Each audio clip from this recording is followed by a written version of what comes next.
ina, gabi na, pauwi na ako, nasa boarding house na. Wala, hindi ako tinitek. Pinuntahan ko, dun sa bahay, ganyan. Ay, dun sa tambayan namin.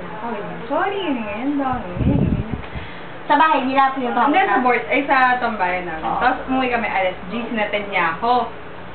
Sabi niya, paalam niya sa akin, ano daw, sabi niya, parang may family, ay, may celebration daw, yung family, yung parang birthday celebration ng pamangkin niya, punta daw sa ganyan, ganyan.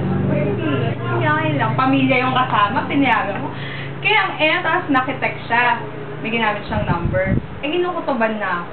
Tapos, di yung kinabukasan, nagkita kami pag-dial ko sa number sa phone. Sinabi, kaibigan yung kasama. Number lang kaibigan niya. Dapat daw pamilya yun. Ah, okay. O, do the best ka na. Tinanong mo siya.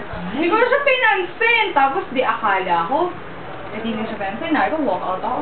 Di nag-sorry. Wala man lang ginawa. Oo, wala Eh, hindi mo kasi baka clueless naman kasi siya. Ba't ka nag-walk out? Di ba? Ba't naman siya mag-sorry? Alam niya na yun. Alam niya. Okay.